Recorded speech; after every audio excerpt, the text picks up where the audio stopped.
আসসালামু আলাইকুম, welcome to Suman learning academy. আজকের ভিডিও টিউটোরিয়াল ক্লাসটিতে আমরা দেখব কিভাবে আমরা কভার পেজ ব্যবহার করব, কিভাবে প্রফেশনাল কভার পেজ এবং স্মার্ট আর্ট কিভাবে ব্যবহার করব। তো চলুন আজকের ক্লাসটি শুরু করা যাক। প্রথমে আমরা আমাদের মাইক্রোসফট সফটওয়্যারটি ওপেন করব। তো আমাদের সফটওয়্যারটি ওপেন হয়ে গেছে। তো আমরা প্রথমে ইনসার্ট থেকে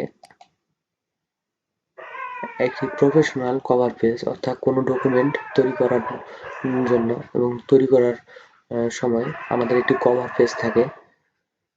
এই কভার পেজটি কিভাবে তৈরি করবো, অর্থাৎ ডকুমেন্টের উপরে আমাদের একটি কভার পেজ থাকবে এবং তারপরে আমাদের ডকুমেন্টটা থাকবে।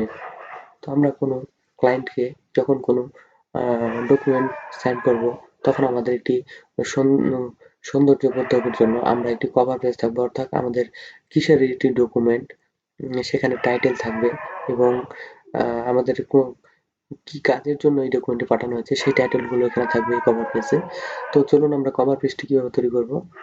তো আমরা আমাদের হোম থেকে হোমে যাবে, হোম থেকে আমরা ইনসার্টে যাব, ইনসার্ট থেকে আমরা কভার পেজ নামক অপশনে ক্লিক করব। এখানে বিভিন্ন ধরনের কভার পেজ রয়েছে।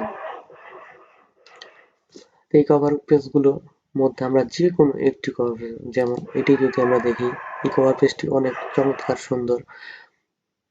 এখানে আমরা টাইটেল দিতে পারবো, অর্থাৎ আমাদের এই ডকুমেন্টটি কিসের জন্য পাঠানো হয়েছে এখানে আমরা লিখতে পারবো এবং পিক দ্য ডেট, আমরা ডেট দিব। টাইপ দ্য কোম্পানি নেম, আমরা এখানে কোম্পানির নেম দিব। তো এই কভার পেজটি অনেক সুন্দর এবং আরো কভার পেজ রয়েছে। আমরা ব্যাকে যাই এবং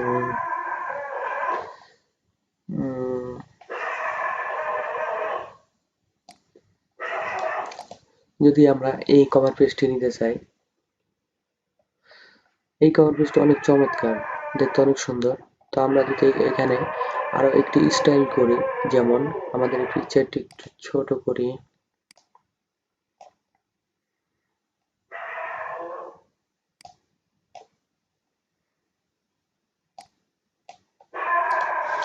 আমাদের ডকুমেন্টটি আরো চমৎকার লাগছে এখন। তো এখন এই ডকুমেন্টটিতে আমরা আমাদের একটি টাইটেল দিতে হবে।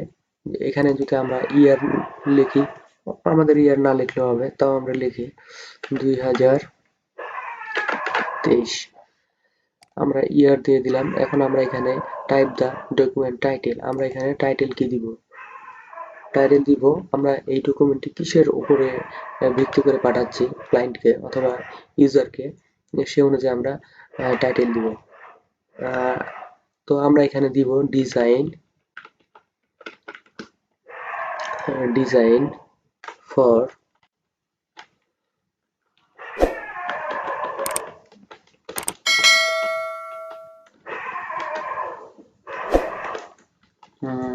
Microsoft word.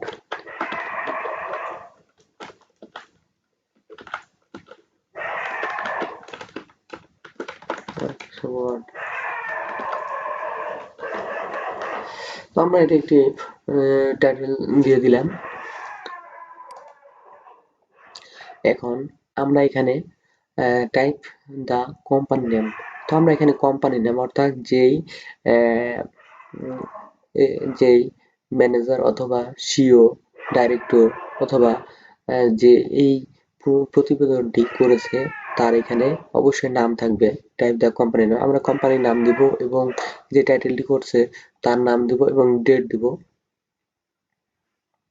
তো আমরা আমাদের খুশি মতো এখানে নাম দিয়ে দিব, আপনারা আপনাদের খুশি মতো নাম দিবেন এবং আমাদের এখানে ডকুমেন্টটি লেখা থাকবে। আমরা যদি কখনো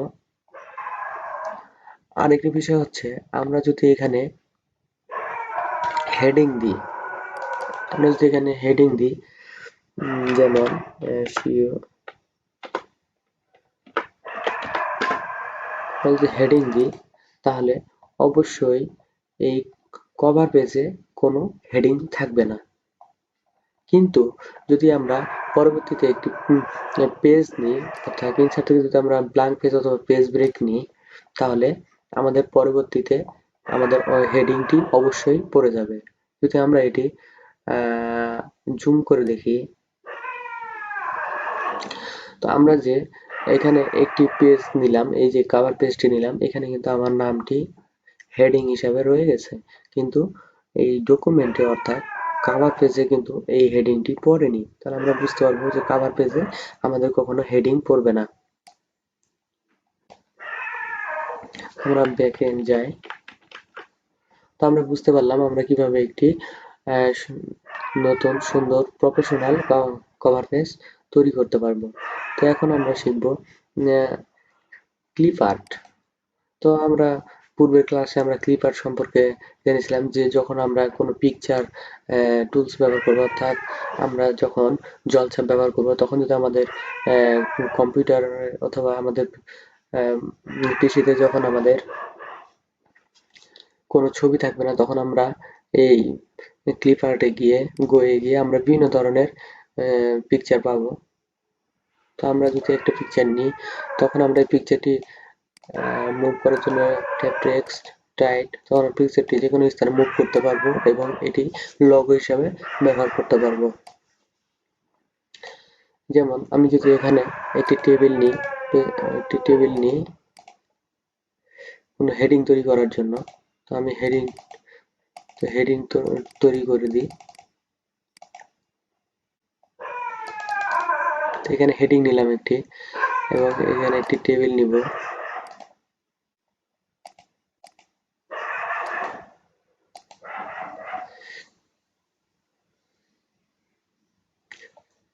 আমরা কলাম 2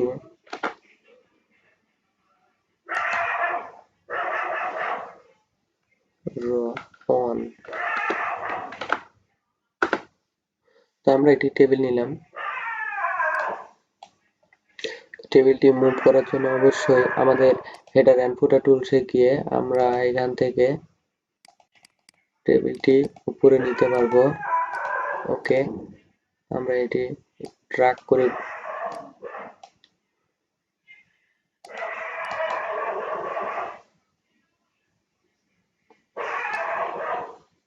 আমরা বড় করি। এখন যদি আমরা এটি লোগো অনুযায়ী বসাই,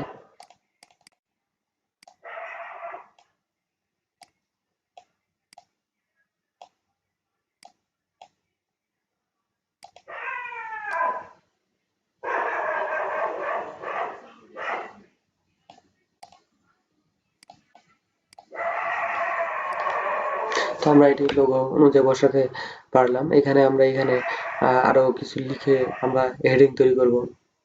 তো তাহলে আমরা ক্লিপ আর্টের ব্যবহার শিখলাম, আমরা শেপ টুলের ব্যবহার শিখেছি, আমরা এখন শিখব স্মার্ট আর্টের ব্যবহার। তো স্মার্ট আর্ট হচ্ছে আমরা যখন কোনো একটি কোম্পানির প্যাকেজ তৈরি করব বা কোনো বই লিখব এবং বইয়ের ডিফারেন্সি, অর্থাৎ বিভিন্ন ধরনের বইয়ের লিস্ট প্রাইস এবং বইয়ের টাইটেল, বিভিন্ন কিছু লেখার জন্য আমরা এগুলো ব্যবহার করব, স্মার্ট আর্ট ব্যবহার করব। যেমন একটি স্মার্ট আর্ট ব্যবহার করে দেখি, যেমন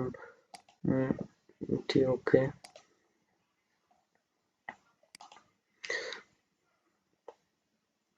আমরা এটি কেটে দিই। নো, আমরা নতুন করে একটি ফাইল নিই। তো আমরা যদি স্মার্ট আর্ট ব্যবহার করি, স্মার্ট আর্ট, ওকে, আমরা যদি স্মার্ট আর্ট নিই, এখানে চেঞ্জ কালার, আমরা এই শেপগুলোর কালার চেঞ্জ করতে পারবো। তো আমরা বিভিন্ন ধরনের শেপ নিতে পারবো। এখানে যদি আমাদের এটি পছন্দ না হয়, আমরা এটা নিই।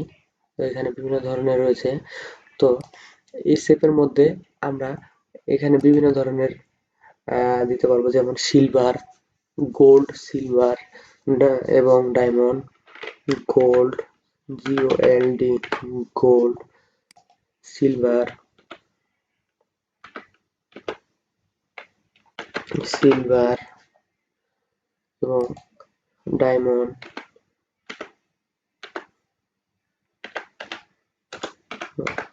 ডায়মন্ড। তো আমরা এখানে বিভিন্ন ধরনের স্টাইল ব্যবহার করতে পারবো। এখানে অনেক ধরনের আইকন রয়েছে, যার যেটা ভালো লাগবে সেটা ব্যবহার করবেন। এবং আমরা ম্যানুয়ালি যে আহ,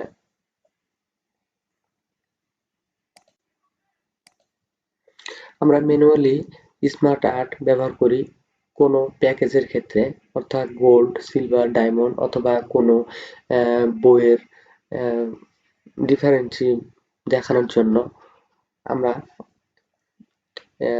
স্মার্ট আর্ট ব্যবহার করে থাকি। তো আমরা স্মার্ট আর্টের ব্যবহার দেখলাম। এখন আমরা দেখব চার্টের ব্যবহার। আরেকটি স্মার্ট আর্টের ব্যবহার রয়েছে যখন আমরা কোনো কোম্পানির সিও, ম্যানেজিং ডাইরেক্টর এগুলো ডিফারেন্সি দেখানোর জন্য কার আন্ডারে কতজন রয়েছে। যেমন উম,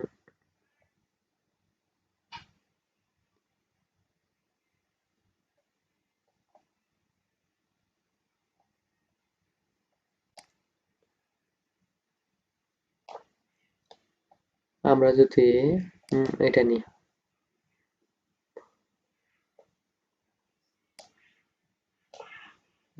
এটা নিই। ওকে, তো আমাদের যদি এটা ডাইরেক্টর থাকে এবং এটা যদি সিও থাকে, সিওর আন্ডারে যদি দুইজন থাকে, এভাবে আমরা আহ, এই স্মার্ট আর্টের ব্যবহার করে থাকি। এবং আমরা যদি স্মার্ট আর্টের ব্যবহার, এই যেমন এখানে একজন এবং তার একজনের আন্ডারে দুইজন থাকে, এবং এর আন্ডারে দুইজন এবং এর আন্ডারে একজন, কিন্তু আমরা যদি এর আন্ডারে আরো একজন নিতে চাই, তাহলে অবশ্যই আমরা এখানে ক্লিক করে মাউসের অ্যাড শেপ এখানে ক্লিক করে আমরা অ্যাড অ্যাড শেপ আফটার আমরা যদি পরে দিই, তাহলে আমাদের এখানে আরেকটি নতুন শেপ তৈরি হয়ে যাবে। তো আমরা এইভাবে নতুন শেপ তৈরি করব। এখানে বিভিন্ন চেঞ্জ কালার, আমরা এখানে কালার চেঞ্জ করতে পারি। বিভিন্ন ধরনের কালার, বিভিন্ন ধরনের স্টাইল রয়েছে, যার যেটা ভালো লাগবে চেঞ্জ করে নেবেন। তো আমরা এভাবে স্মার্ট আর্ট ব্যবহার করব। এটা প্রধানত কোনো কোম্পানির ক্ষেত্রে অথবা কোনো ডিফারেন্সি দেখানোর জন্য এবং কার আন্ডারে কতজন রয়েছে এগুলো দেখানোর জন্য স্মার্ট আর্ট ব্যবহার করা হয়। তো আমরা স্মার্ট আর্টের ব্যবহার দেখলাম। এখন আমরা দেখব উম, তো আমরা একটি নিউ পেজ নিই, ব্ল্যাঙ্ক ডকুমেন্ট ক্রিয়েট। তো এখন আমরা দেখব চার্টের ব্যবহার। তো চার্ট মূলত কিসের জন্য ব্যবহার করা হয়? কোনো কোম্পানির হাই লেভেল এবং লো লেভেল এবং কোম্পানির কোনো কিছু ডিফারেন্সি দেখানোর জন্য। আমরা যখন কোনো কিছু পার্থক্য দেখাই এবং এই মাসে কত এবং পরবর্তী মাসে কত টাকা ব্যয়, আয় এগুলোর ডিফারেন্সি দেখাই, তখন আমরা এই চার্ট ব্যবহার করে থাকি। তো আমরা যে কোনো একটি চার্ট নিই, ফর এক্সাম্পল এটা নিলাম। তো যখনই আমরা চার্টটি ওপেন করব, তখন আমাদের সাথে একটি এক্সেল ফাইল ওপেন হয়ে যাবে। তো আমাদের এখানে একটি এক্সেল ফাইল ওপেন হয়ে গেছে। তো এই এক্সেল ফাইল অনুযায়ী আমাদের এখানে চার্টের পরিমাপ দেখাচ্ছে। যদি আমরা এখানে কিছু কম বেশি করি, যেমন এখানে যদি আমরা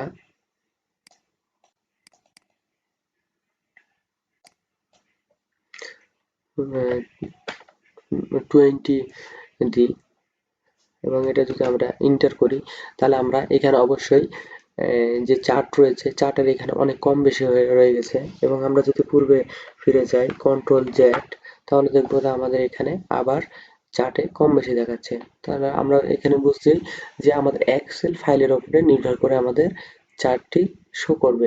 আমাদের এক্সেল ফাইলে যদি বেশি হয়, চার্ট বেশি হবে, এবং এটা যদি কম হয়, এটা তাহলে আমাদের চার্টে কম দেখাবে।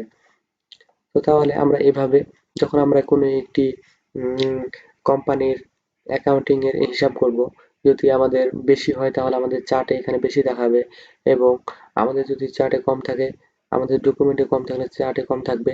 অর্থাৎ আমরা যখন ক্রিকেট খেলার মধ্যে দেখি যে রান রেট, যখন রান বেড়ে যায়, এক ওভারে রান কত হলো, তখন আমরা দেখি এরকম একটি খুঁটির মতো বেশি দেখায় যে এক ওভারে 15 রান, তখন এই খুঁটিটি বেড়ে যায়। যদি রান কম হয়, 10 রান, তখন খুঁটিটি কমে যায়। এবং কোন ওভারে যদি 5 রান হয়, সেক্ষেত্রেও খুঁটি কমে যায়। এটিই হচ্ছে মূলত চার্টের কাজ। অর্থাৎ যেটি কোনো ফাইল ডকুমেন্টে দেখাবে, সেটি একটি চার্টের মাধ্যমে সংক্ষেপে আমরা দেখতে পারি। অর্থাৎ কোনো কিছু সংক্ষেপে দেখানোর জন্য চার্ট ব্যবহার করা হয়।